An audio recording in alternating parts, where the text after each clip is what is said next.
Exodus chapter 39. Of the blue, purple, and scarlet thread they made garments of ministry for ministering in the holy place, and made the holy garments for Aaron as the Lord had commanded Moses. He made the ephod of gold, blue, purple, and scarlet thread, and of fine woven linen, and they beat the gold into thin sheets and cut it into threads, to work it in with the blue, purple, and scarlet thread, and the fine linen into artistic designs. They made shoulder straps for it to couple it together. It was coupled together at its two edges, and the intricately woven band of his ephod that was on it was of the same workmanship, woven of gold, blue, purple, and scarlet thread, and of fine woven linen, as the Lord had commanded Moses. And they set onyx stones, enclosed in settings of gold. They were engraved as signets are engraved, with the names of the sons of Israel. He put them on the shoulders of the ephod, as memorial stones for the sons of Israel, as the Lord had commanded Moses. And he made the breastplate, artistically woven like the workmanship of the ephod, of gold, blue, purple, and scarlet thread, and of fine woven linen. They made the breastplate square by doubling it. A span was its length, and a span its width, when doubled. And they set it in 4 rows of stones. A row with a sardius, a topaz, and an emerald was the first row. The second row a turquoise, a sapphire, and a diamond. The third row a jacinth, an agate, and an amethyst. The fourth row a beryl, an onyx, and a jasper. They were enclosed in settings of gold in their mountings. There were 12 stones according to the names of the sons of Israel, according to their names, engraved like a signet, each one with its own name according to the 12 tribes. And they made chains for the breastplate at the ends, like braided cords of pure gold. They also made 2 settings of gold and 2 gold rings, and put the 2 rings on the 2 ends of the breastplate. And they put the 2 braided chains of gold in the 2 rings on the ends of the breastplate. The 2 ends of the 2 braided chains they fastened in the 2 settings, and put them on the shoulder straps of the ephod in the front. And they made 2 rings of gold, and put them on the 2 ends of the breastplate, on the edge of it, which was on the inward side of the ephod. They made 2 other gold rings, and put them on the 2 shoulder straps, underneath the ephod toward its front, right at the seam above the intricately woven band of the ephod. And they bound the breastplate by means of its rings to the rings of the ephod with a blue cord, so that it would be above the intricately woven band of the ephod, and that the breastplate would not come loose from the ephod, as the Lord had commanded Moses. He made the robe of the ephod of woven work, all of blue. And there was an opening in the middle of the robe, like the opening in a coat of mail, with a woven binding all around the opening, so that it would not tear. And they made on the hem of the robe pomegranates of blue, purple, and scarlet, and of fine woven linen. And they made bells of pure gold, and put the bells between the pomegranates on the hem of the robe all around the pomegranates. A bell and a pomegranate, a bell and a pomegranate, all around the hem of the robe to minister in, as the Lord had commanded Moses.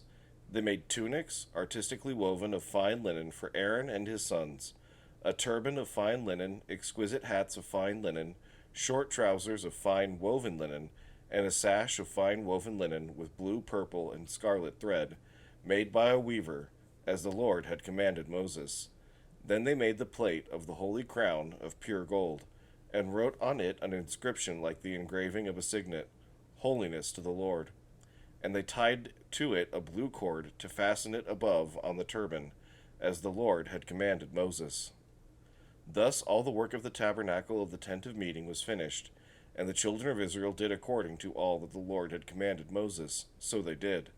And they brought the tabernacle to Moses, the tent and all its furnishings, its clasps, its boards, its bars, its pillars, and its sockets, the covering of ram skins dyed red, the covering of badger skins, and the veil of the covering, the ark of the testimony with its poles, and the mercy seat, the table, all its utensils, and the showbread, the pure gold lampstand with its lamps, the lamps set in order, all its utensils, and the oil for light, the gold altar, the anointing oil, and the sweet incense, the screen for the tabernacle door, the bronze altar, its grate of bronze, its poles, and all its utensils, the laver with its base, the hangings of the court, its pillars, and its sockets, the screen for the court gate, its cords and its pegs, all the utensils for the service of the tabernacle for the tent of meeting, and the garments of ministry to minister in the holy place, the holy garments for Aaron the priest,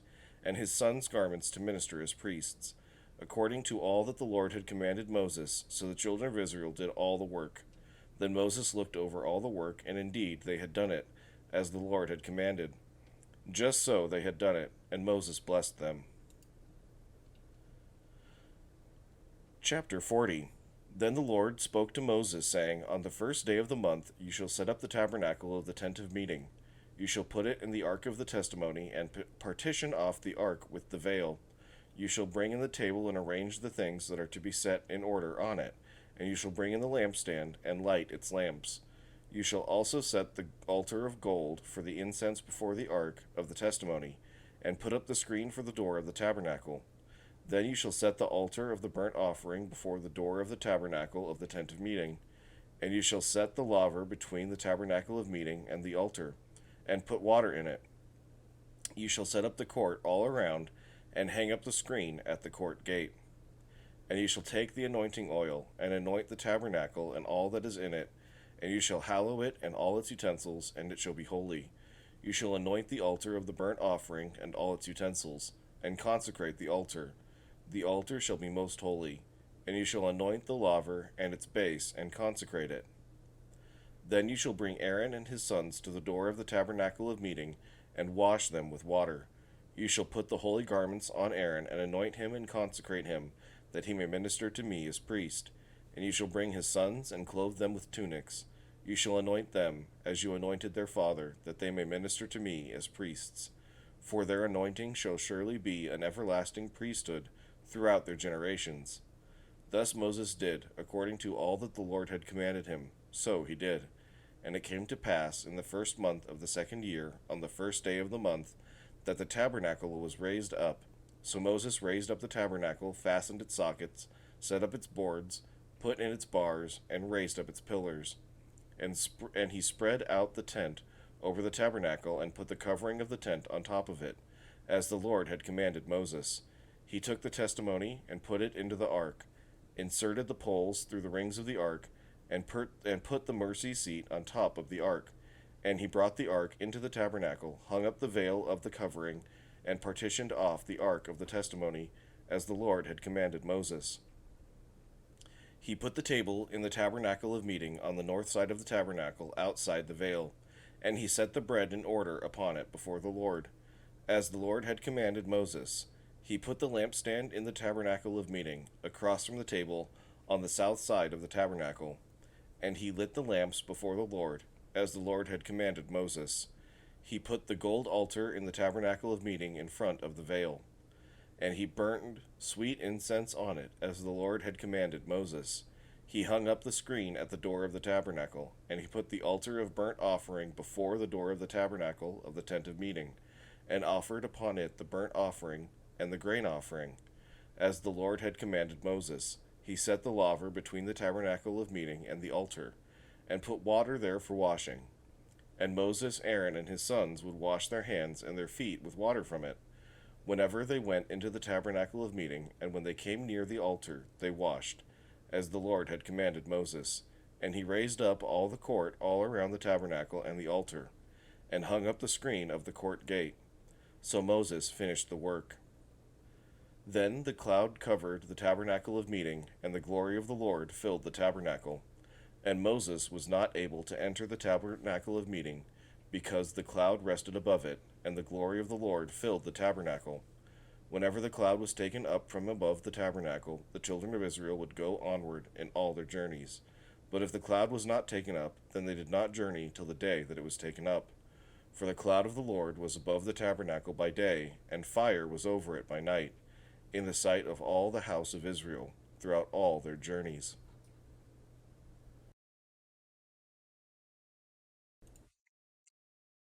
Um, so it's interesting to see the different things that God had commanded Moses to put into the law that he had given him.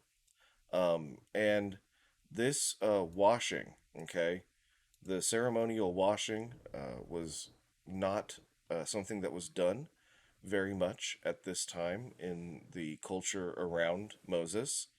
Um, and one of the things that is astounding is how little of Egyptian science, Egyptian medicine, and how little of the Egyptian thinking of the world actually makes it into the Bible. There's really basically none of it. When it talks about things that the Jews should do, whether it be circumcision and when to circumcise their babies, which is on the eighth day, and is also medically the best day for circumcision for an infant. Whether it's that, whether it's this, washing their hands and their feet with water, all the also separating themselves and different things that the Jews did during different plagues that existed because of the commands of God. Uh, Basically, we see all of these things that we've only really discovered in the last 100 years through our own scientific method, but the people of God, the Jews, have had this information for thousands of years. And as John MacArthur was talking about in our video today, what we see is that the God who made the universe is also the God who knows how it all works. And so when he speaks, it's perfect and lines up scientifically to be accurate. Um, and also, when he gave Moses the law, he gave it to him perfectly. And it was based on how God knows that the world works. And he knows significantly more than what we do. And everything that we do know and what we do learn always lines up with what the Bible has taught us. So, something to remember.